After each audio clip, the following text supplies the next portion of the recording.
where does your fibre come from? You know, why? How can you get by without fibre? How are you getting all your vitamins and minerals? I had this about 2 weeks ago. I won't mention names, but he said to me, "Well, how do you get your vitamins and minerals?" And this is a guy that goes to the gym and does everything like that as well. Very knowledgeable guy.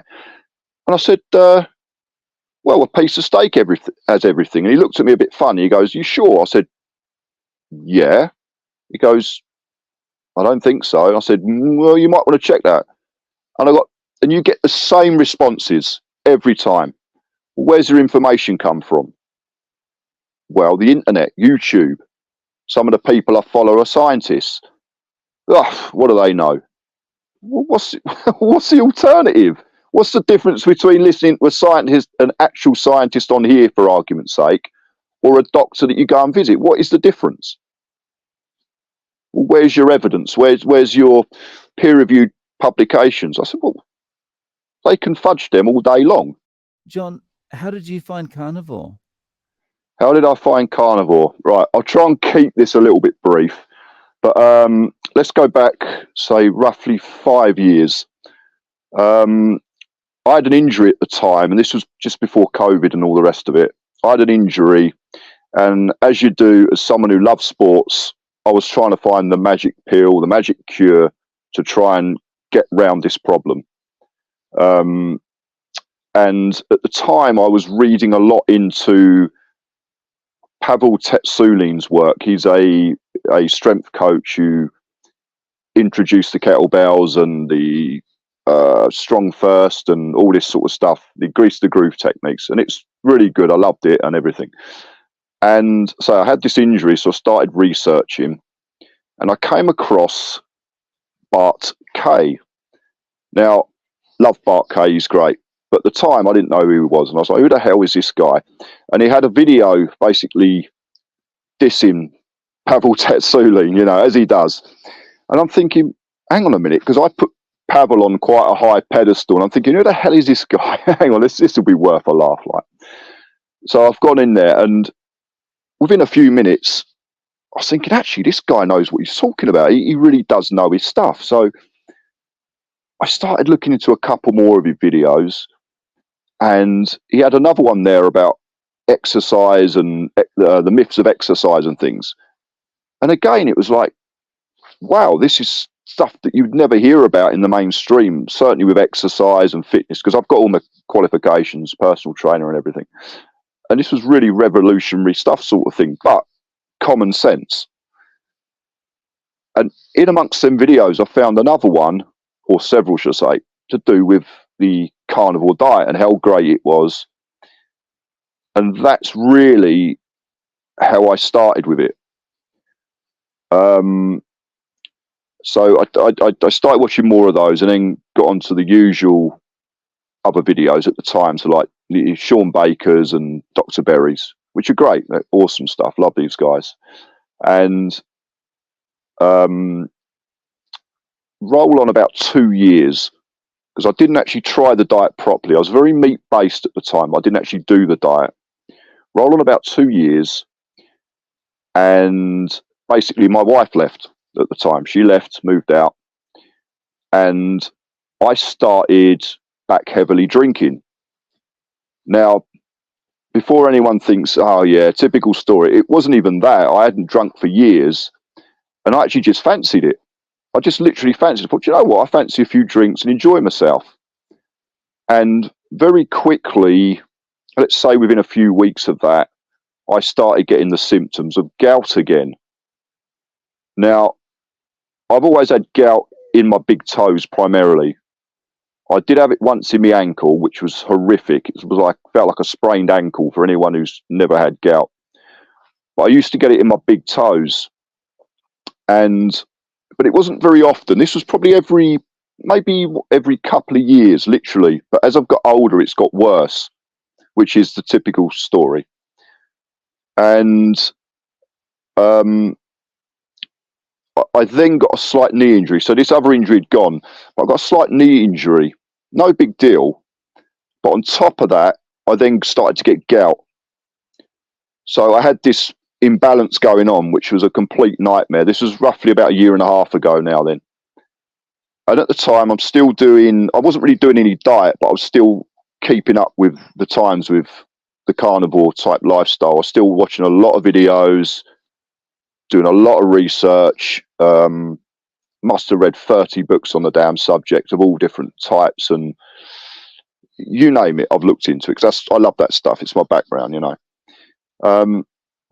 So I started getting the gout.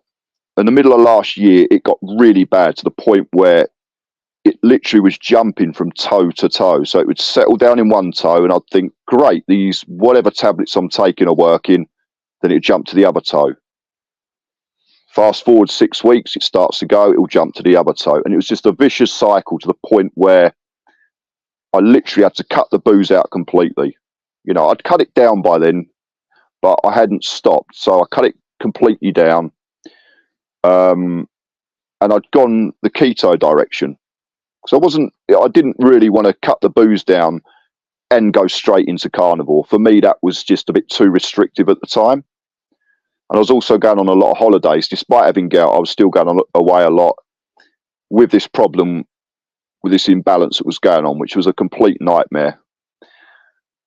Eventually, I've got to the point where the gout started to go, but I actually started to go more carnivore. So about 6 months ago, I just enjoyed doing it. It made more sense to me rather than messing about. You know, like for argument's sake, I'd go in a calf, and I know there's oil in that crap you get in the calf, but I'd have, say, an omelette, and then you'd have all the salad with it, and I'd be like, what is the point? Why am I having this? It just doesn't make sense. So I started going more and more carnivore, and that's basically where I am today.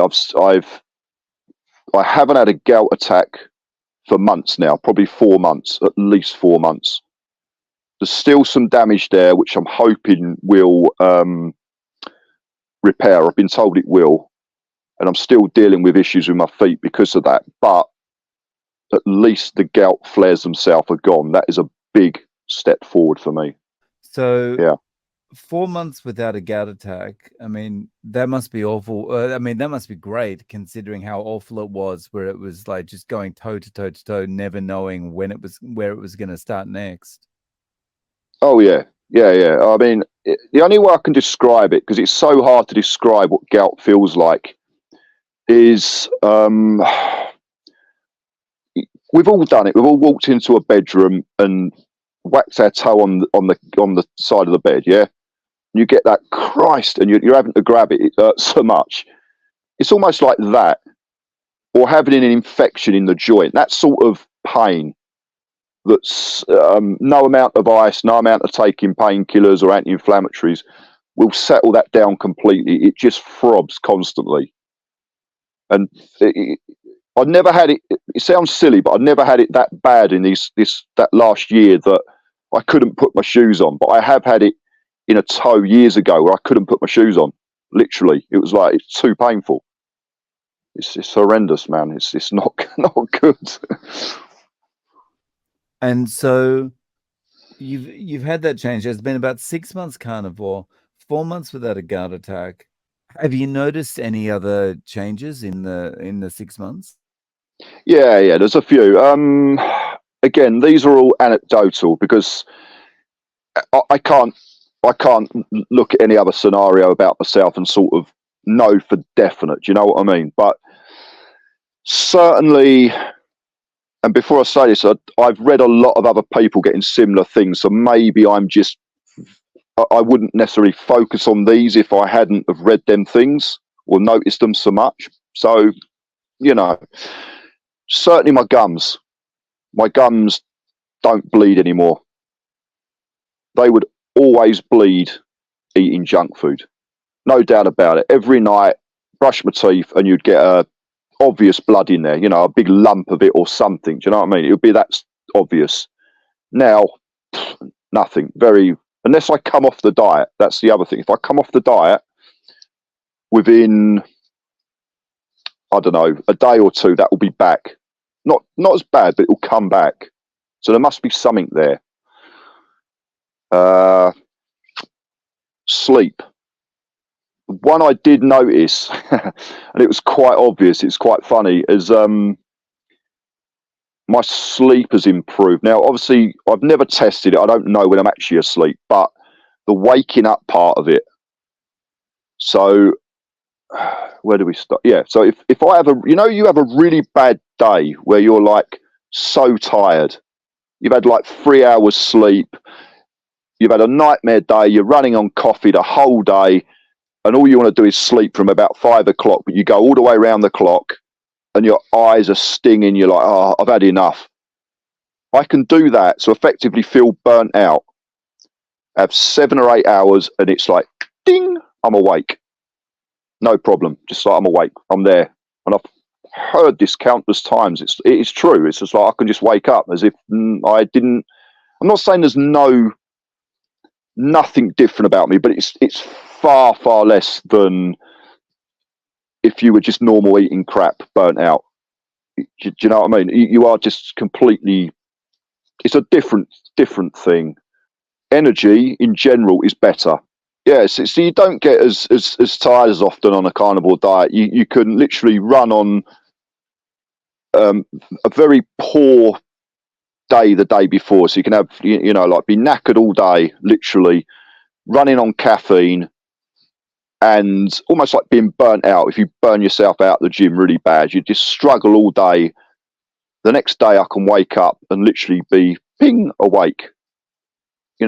With an easy 7 hours sleep, 8 or 9 if I can get it. If I've had 7, fine. It's a different thing. It's almost like you're ready to wake up. Your eyes are you can't go back to sleep. It's weird. It's like someone has given you a can of Coke in the morning and gone, yep, you're awake now. Tough. It's very hard to have a lie in. I've not literally jumped out of bed at this stage because of the problem with my feet, but it does get me down a bit. But I think if I didn't have this, I would be up and ready, raring to go. It's a different. I'm not saying you never get that on a normal diet, but it's different on carnivore. You just have that much more energy. And even at work, I can go all through the day, with plenty of energy, no problem. Speaking of energy, yeah, considering the time there, you seem to have a lot of energy. Like it's 1 o'clock in the morning, 1:30 in the morning. Yeah, to be fair, I am a night owl anyway. So my normal sleep time is about 3 in the morning. Yeah, I'm a middle shifter primarily. I love staying up late. I love the tranquility. That's what I like to do. But also, I've got a cup of coffee here. So but no, it's just night and day. You know yourself. It's what it is. You're not running on all the garbage. Your body is much more efficient, and yeah. And the other thing is what I've noticed on a carnivore diet.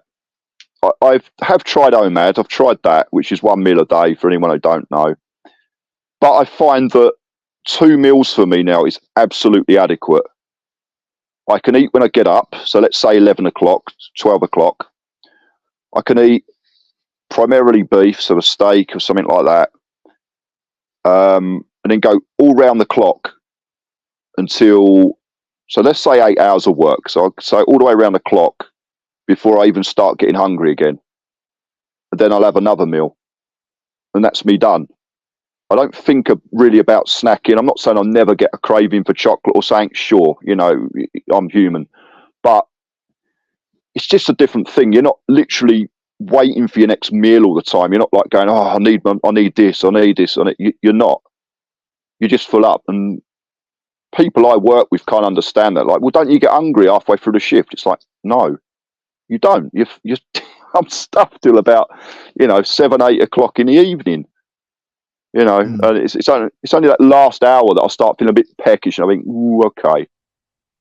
Yeah. And the thing is, you're probably the most productive person there because your mind's not wandering thinking about food. I think the company might disagree with you there, but no, I know what you mean. Though it is true. Yeah, it is true what you're saying. It's I could be. The theory would make sense with it. It's you're just much more efficient. There isn't that. I'm not saying you never get tired on it. You do, but it's a different thing. It's a world apart. Totally different thing.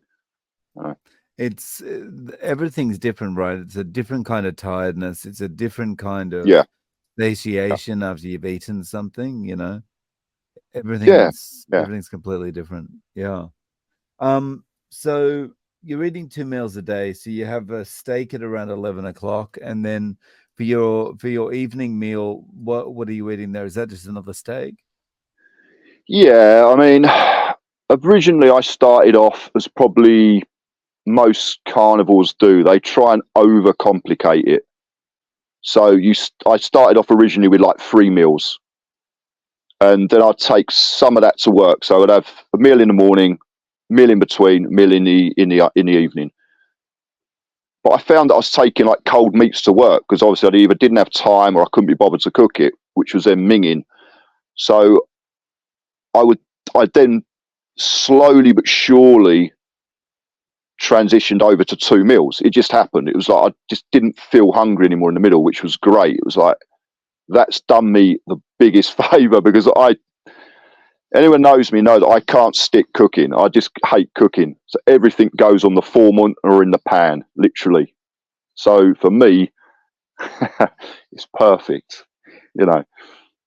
So yeah, but that's I do have fish. I'm not one of these. Oh, I'm just going to have like the lion diet, beef and lamb. I'm not just going to do that, but I do have a lot of pork. So beef joints, pork, usually shoulder or shoulder steaks. Or what's the other one? Oh crikey, what are they called? Pork belly. Don't have much bacon now. Don't have much chicken. I've come right off that. I don't have any desire for it. Again, it's another thing I've heard countless times. I think your body usually knows what it needs instinctively, you know. And I think I've tried just beef on its own for a long time. I didn't mind that. I did it for about, I don't know, 3 or 4 weeks, just beef, and I didn't mind it at all.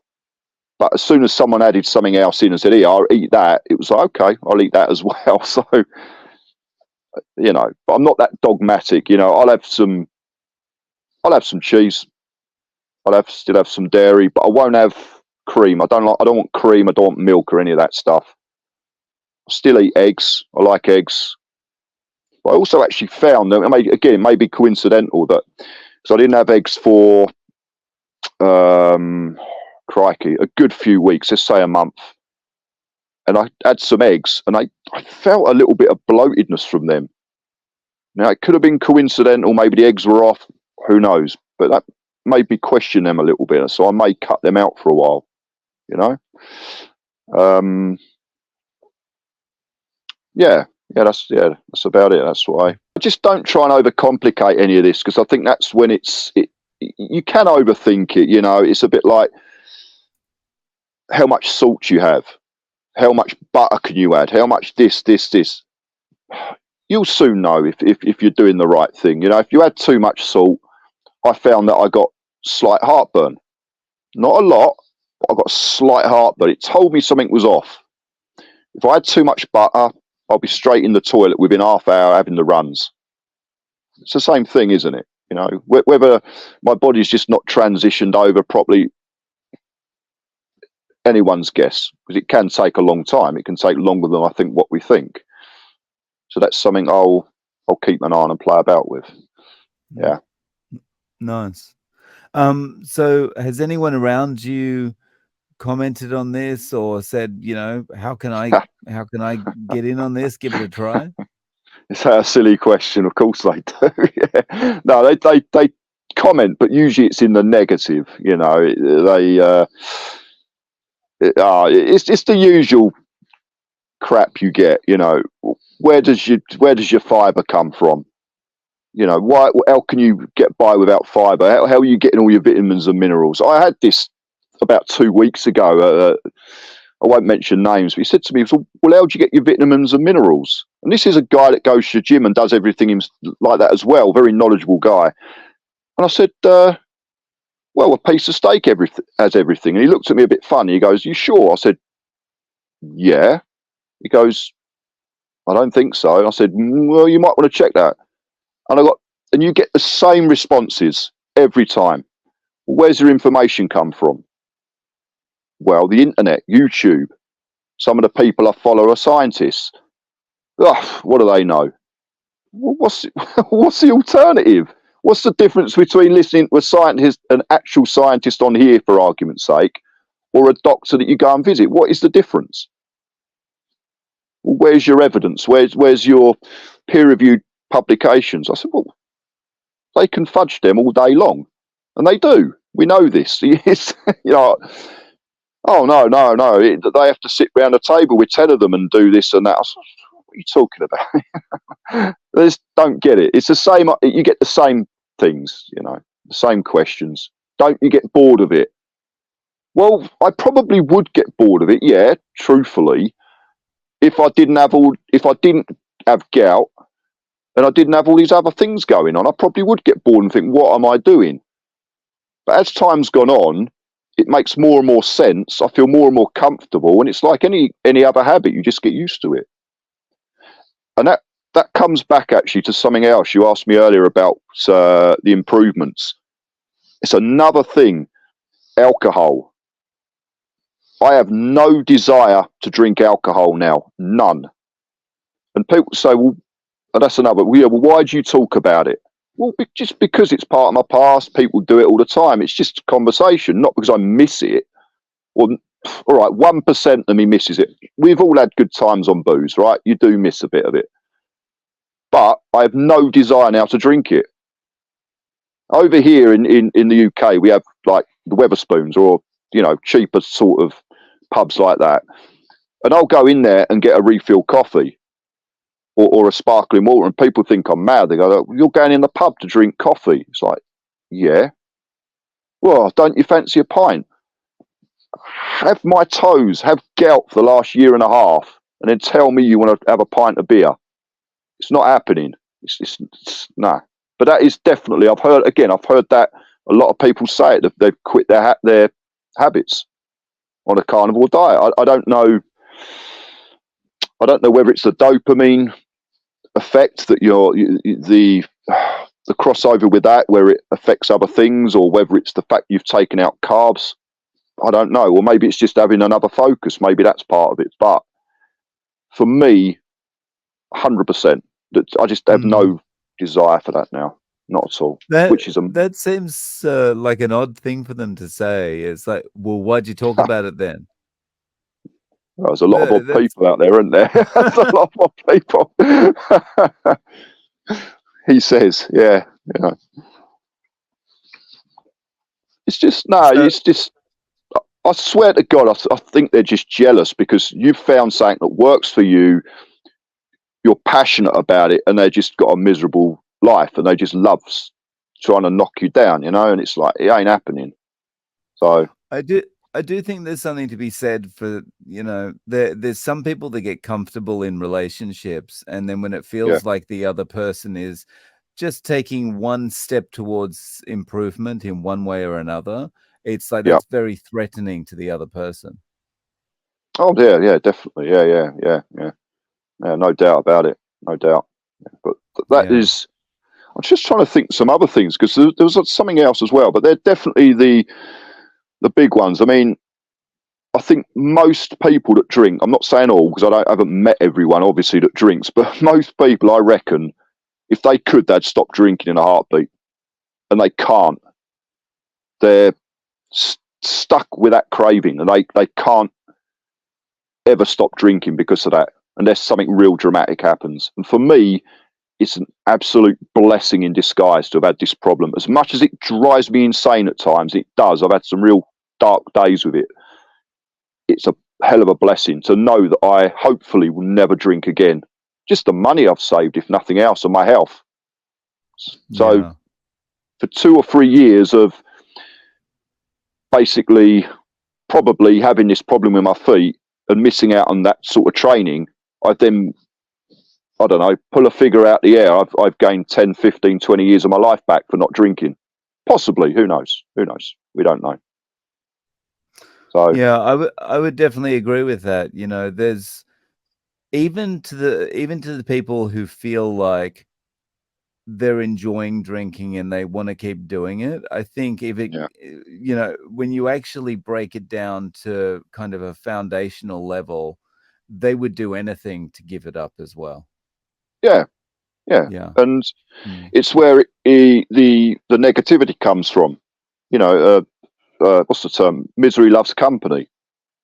So as soon as you walk in a pub and say, "No, I'll just have a whatever you're having," oh, have a beer, have a beer. It's like, no, oh, why not? And they'll, you're the you're the bad one. Then it's like, no, it's just because they can't do what you're doing for the most part, and they don't understand that, and they get jealous or whatever reaction they're having.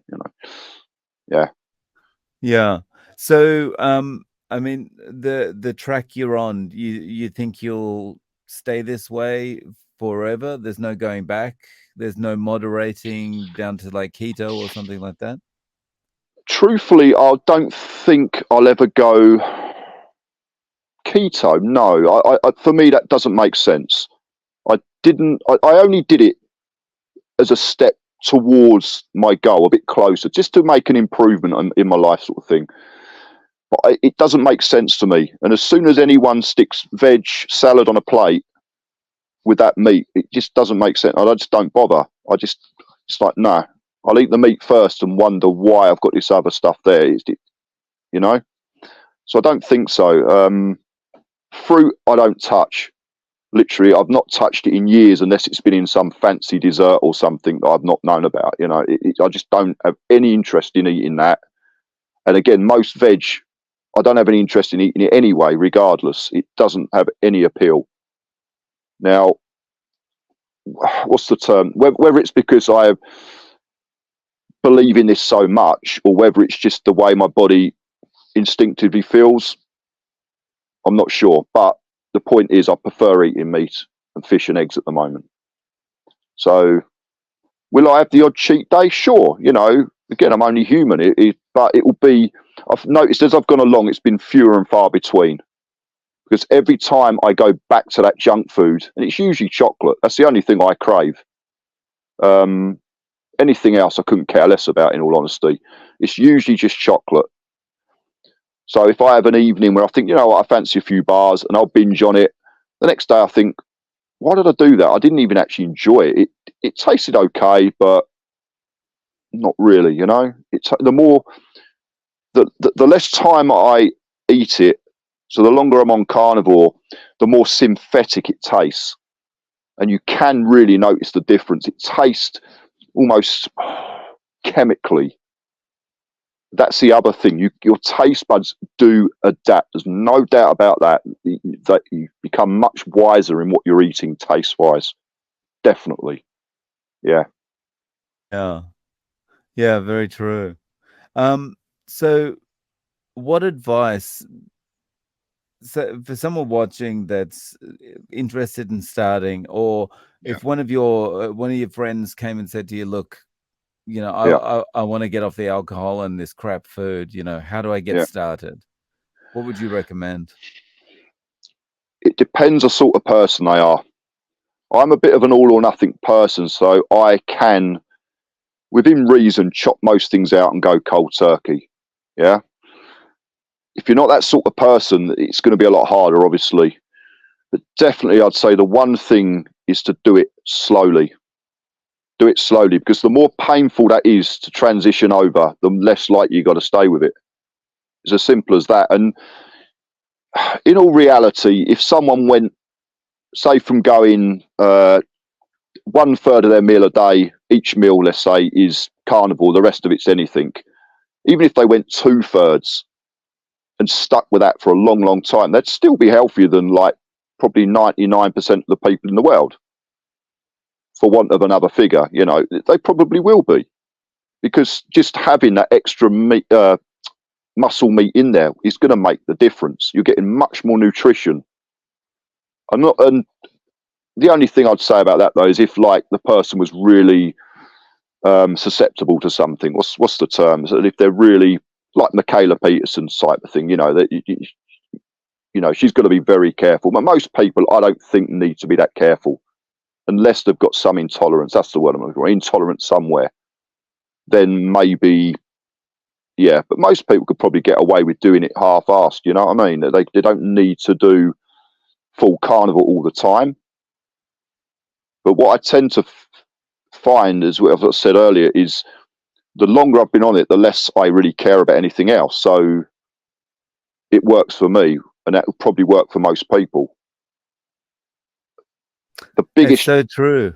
Yeah, yeah, you can just ignore stuff now that you would normally have had cravings for, right? Yeah, it's the old saying, isn't it? What you focus on expands. It's true. So the more you focus on the diet and how it will help you, and the community as well, get involved in the community. Definitely do that. Definitely, because there's so much information out there now to help you out. And like yourself, if I was really struggling, not sure what to do, I could tap you up and say, hey, can I do a consult or something and help me out here? There's ways around it. You don't have to sit there trying to work this stuff out for yourself. So yeah, definitely start slowly, try and chop things out at a time and go from there. If you're the sort of person that can go all in and really will go for it, then fine, try that. But you've got to beware that some of them things may catch you up again very quickly. So I think you are better off transitioning slowly for the majority of people. Yeah, very good advice. So, John, do you have a YouTube or an Instagram or a Facebook or anything if people want to reach out? Yeah, I mean, on Facebook's probably the better one. So just under my name, so John Space Mortimer on there. Just send me a message through that, and we can have a chat or whatever. YouTube is John Mortimer at J. Sorry, I start again. John Mortimer, JBM Fitness. There's not a lot on there, but I'm looking at building that this year. And okay. I do have a TikTok, which is under something else, but I'm thinking of changing the name. But it's under Fitness Debunk. They're more shorter videos, obviously, but are more to do with the carnivore diet. So that's probably the better place to start.